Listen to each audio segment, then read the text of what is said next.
First, you have some time to read questions 1 to 3.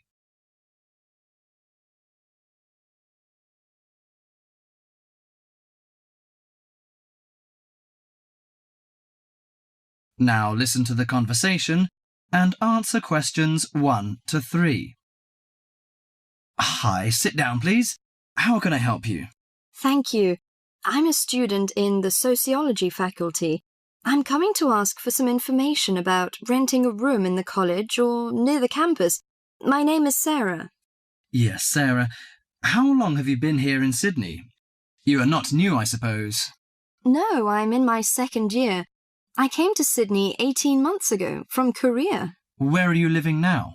I live with my aunt in my cousin's room. It's pretty nice to live with my relatives, but unfortunately my cousin has finished his term and is returning from Britain next week. I have to rent a room for myself. Yes, it sounds a little unfortunate, but I suppose it's a good chance for you to have a deeper understanding to real world. I hope so. Well, what sort of thing are you looking for? What we provide ranges from shared flat to homestay. And of course we have houses with gardens if you like. No, the house with a garden is obviously out of my price range. Shared flat is not bad, but I prefer a homestay. I enjoy the feeling of living with the family. When do you plan to begin the rent? Next week, you just said? No, my cousin is arriving by next week, so I hope to move out by this weekend. This weekend, okay. The main area we deal with is around the university. Around the university, aha. Do you have anything near the northern gate of the university? You know, the sociology faculty is near the northern gate.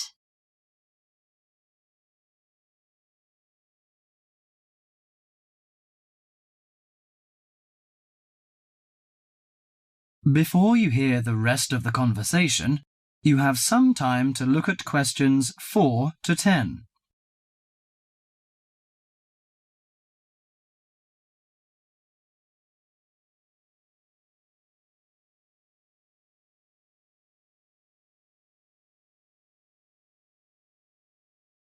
Now listen to the conversation and answer questions 4 to 10. Yes, what sort of price are you thinking of? Well, could you give me some idea? You know, I have no experience of renting a room. I don't know what price is reasonable, but I hope it's not over $300. I see. Usually the homestay ranges from $180 per month. Only $180? Yes, to $350 depending on a number of different factors. What does it depend on? Well, obviously the quality of the house, the facilities and extra services. Oh, I don't care about the quality very much, as long as it's clean. As to the facilities, I want the room with the separate bathroom. Kitchen isn't a necessity, because I don't want to cook by myself. I hope to have meals with the family if possible. Okay, let me check the files. Yes, I think this one might suit you. It's a family house with 2 vacant bedrooms. How about the owner of the house? I mean, is it a family or... According to the file, it is a retired lady. She wants to find college students as tenants. That's great! What's the condition of the rooms? The bigger bedroom is furnished and with a bathroom, and the rent is $320 per month. The smaller one charges $250. It is furnished too, but without bathroom. Oh, $320. It's a bit out of my range, but I think I prefer the bigger one. How about the meals? Well, the rent includes breakfasts and suppers, no lunches, however. You have to buy your lunch. That's no problem. I usually have my lunch in the college cafeteria. And that doesn't cover the water bill and electricity fee, but the laundry is included. Fine. Could you tell me the address? Yes, it's on 323 West Park Road. Let me get that down. 323. Okay, it's near the university. So, when can I have a look at the room? You know, I'm a little pressed for time. The file says the landlady is in every afternoon. So this week, say Friday? Oh, I'm afraid I can't make it then. I have a lecture on Friday afternoon till 5:30. How about Thursday? Okay, that's fine. Would 5 be okay? Yes, fine. Just come here. Yes, here in the student service office. Oh, before I forget, before moving, you have to pay 1 month's rent in advance. Really? Oh, I didn't know that before. Could I ask why? As the deposit. You know, in case you damage the property or move out without giving notice. Usually this doesn't happen, but standing in the owner's shoes... Yes, I understand it all. So that's $320. Okay, I'll take the money. If I'm satisfied... Well, a word of advice. Don't forget to get a receipt when you pay the deposit or rent. Yes, thank you so much. That is the end of section 1.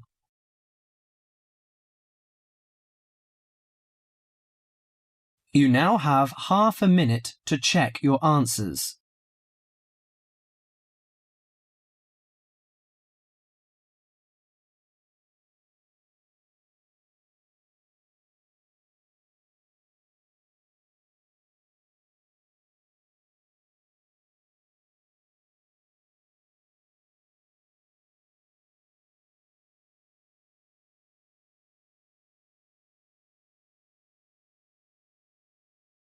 Now turn to Section 2. Section 2. You are going to hear a talk given by Madeline. She is going to introduce the recreational facilities on campus and in town. First, you have some time to look at questions 11 to 20.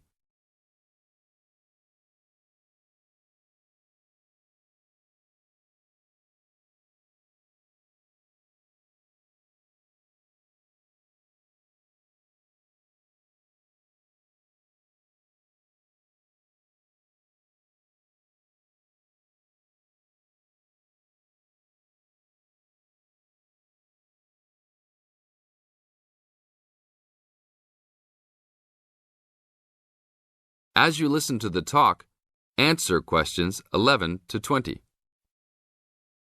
Well, good morning, everybody. My name's Madeline Stewart, and I'm here to tell you about the recreational facilities available on campus, and also to tell you something about what the town has to offer. You may already know that your Students' Union membership also includes membership of the Sports Union, which provides a range of sporting and recreational facilities on campus, much the same as those in most British universities. The Sports Union has football, tennis, and cricket teams in local competitions. And really, most sports are catered for in some way on campus, even if they're just social matches. In the building itself, there are fitness classes and a full gym, including weights. The Sports Union can also provide cheap tickets to some major sporting events. And to keep you up to date with everything available, there's a weekly newsletter distributed around the campus. You should check this to find out the names and phone numbers of the contact people for each sport or activity you're interested in. Yes, did you have a question? Yes, apart from what you've just said, does the Sports Union offer individual help in any of its activities, for example, in getting fit and healthy? Yes, we do. The Sports Union has a fitness assessment clinic every Friday, staffed by the resident sports trainer, who can provide advice on the best program for you and refer you to various charts. I'm sure you all realize that for any medical assessment or health problem, you should go to the University Medical Service. The sports trainer can also advise you on a suitable training program using the weights. And now on to Ashbury. For a town of its size, Ashbury has some unusually good leisure and sporting facilities, most of which are near the center of town and easily reached by bus from this campus. There's a new, well, almost new, Olympic-sized swimming pool. That's not quite in the central town area, but it's only a 5-minute walk from the bus stop. Above the pool, there's a high-tech fitness center that any of you more serious fitness lovers would need to check out. Then, in the center of town, there's a sporting complex called the Anderson Center, which contains squash courts and facilities for a number of other indoor sports, such as basketball. And just around the corner from the Anderson Center, in the main street there, is an indoor bowling alley. All of these facilities are listed in the weekly newsletter, so I encourage you all to look through it and... This is the end of Section 2. Now you have half a minute to check your answers.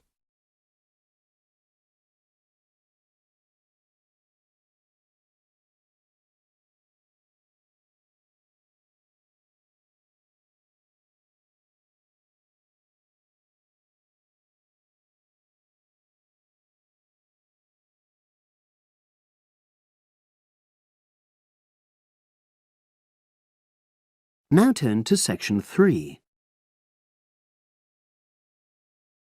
Test 7, Section 3. You will hear two business studies students discussing a presentation they'll do on an article on working effectively in groups. First, you have some time to look at questions 21 to 26.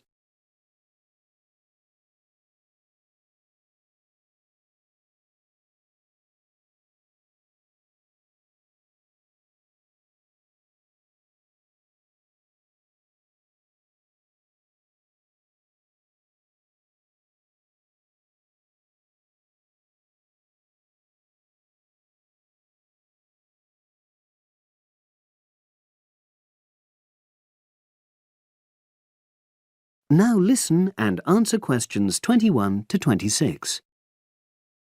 So, Brad, what did you think of the article on group work? Oh, hi, Helen. Yeah, it was pretty good, with helpful pieces of advice on how to make group work effective.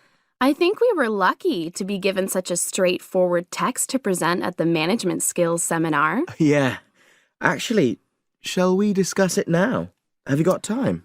Sure, it's only a 10-minute presentation, so we just need to explain and then give our views on the main points raised in the article. I'll jot down some notes. Right. So, there are 3 main sections. I suggest we start with listening. Yeah, effective listening in groups, because it's not something that's frequently covered on courses in our field. No, and we should say that in the presentation. Yeah, and also effective listening's pretty simple, you know. I don't think it's hard to learn. Well, people think it's easy, but in my experience, most of us tend to be very lazy listeners. Okay, I wouldn't argue with that. Something I do think we should emphasize is the power of the listener's posture, gestures, etc., in making speakers feel respected. Not that you're just waiting for them to finish before jumping in with your own ideas. Uh-huh. Okay, right. The next section is on goal setting. Let's make sure we're clear what the article says on this. Yeah. Well, firstly, it says that all group members must be given time to explain their own goals. That's it, yeah. And then did it say that the whole group should agree on common goals? That's a bit too strong. It's more that everyone's agendas should be equally acceptable. But it does say that goals have to be realistic, you know. Achievable within a particular time? You've got it. That's really what the article's saying. There isn't really any point in having ideals if group members know they won't come to anything within a reasonable period. So, I think a summary covering those points will be enough for that part of the presentation, don't you? Yep.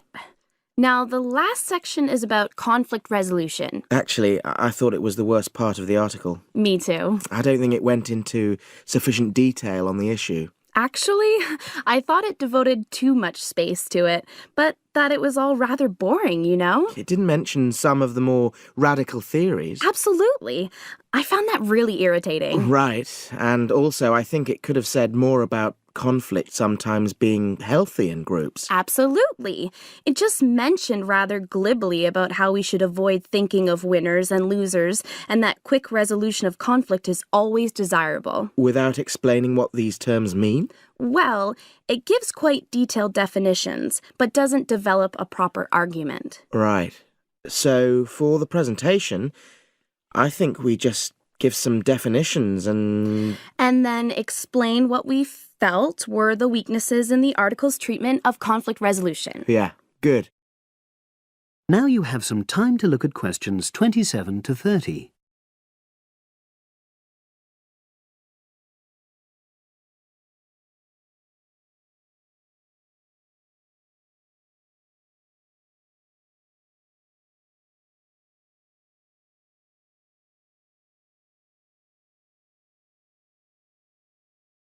Now listen and answer questions 27 to 30.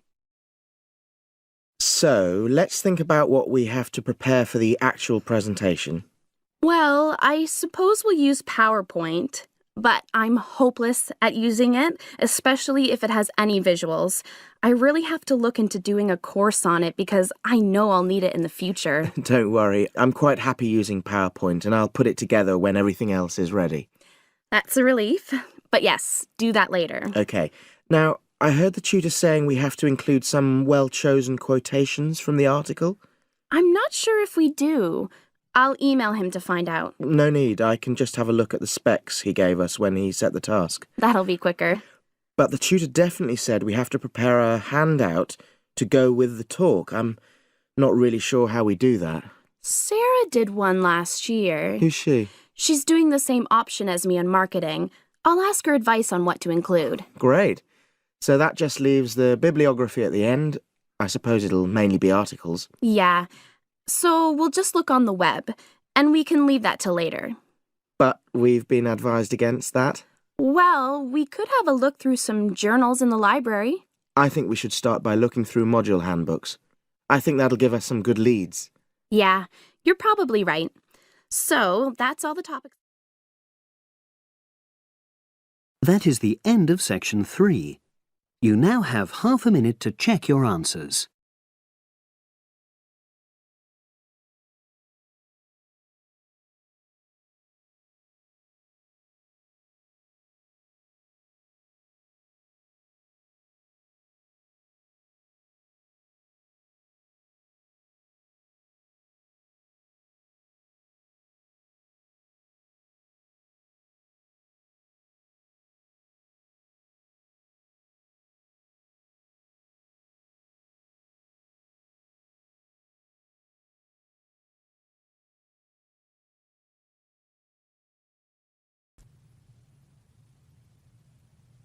Section 4. You'll hear a lecturer talking to students about sport in Ireland. First, you have some time to look at questions 31 to 33.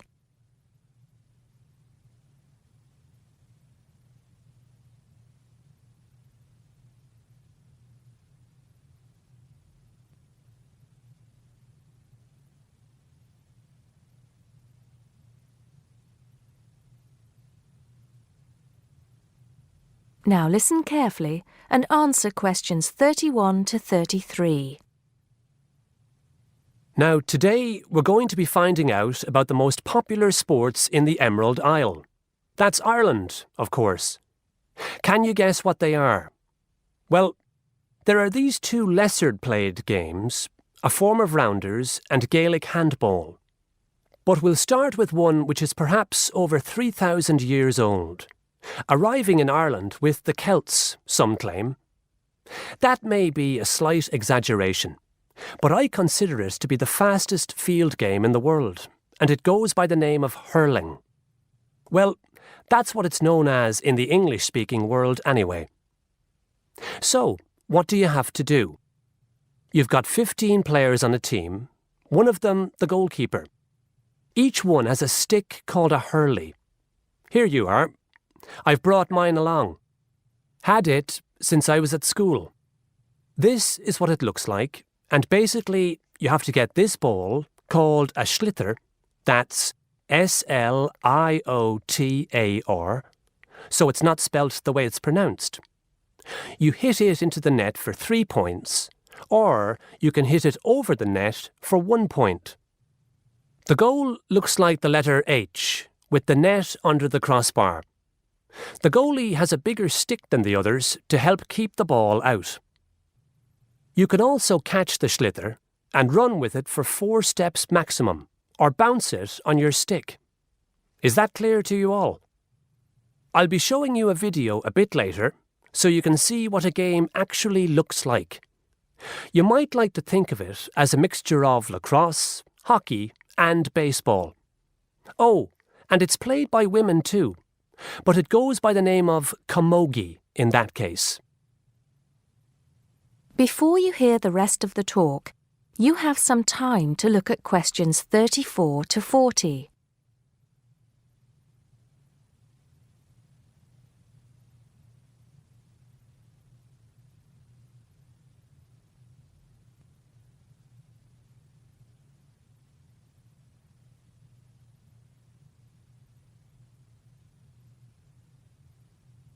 Now listen and answer questions 34 to 40. I'll give you a bit of the history, shall I now? Generally, the golden age of the game is considered to be the 18th century. But systematic rules were first agreed and drawn up at that great shrine of learning, Trinity College Dublin, in 1879, founding the Irish Hurling Union, closely followed just a few years later by the formation of the Gaelic Athletics Association. With greater organisation last century, the All-Ireland Hurling Championship got off to a flying start, and I'm proud to say that my own native city of Cork has won more than 20 titles over the years. But then, so have Kilkenny and Tipperary. Is it only played in Ireland? No. Well, it is the only country with a national team at the moment, but you may be surprised to discover there are hurling clubs in London, as well as in America and Argentina, to name just a few. The other game I'd like to take a little time to introduce you to is Gaelic football, which is played on the same pitch as hurling with the same number of players, but there's no net. You just have to get the ball over your opponent's goalposts, and you can do that by kicking or punching the ball. However, you're not supposed to do that to the players, I might add. Imagine it as a combination of soccer and basketball. But in my opinion, it's a more exciting spectacle than either of those. Excuse my bias, if you will.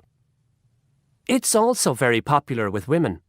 In fact, there are more women's teams than for any other sport. Whether despite or because of the physical contact involved, I wouldn't like to say.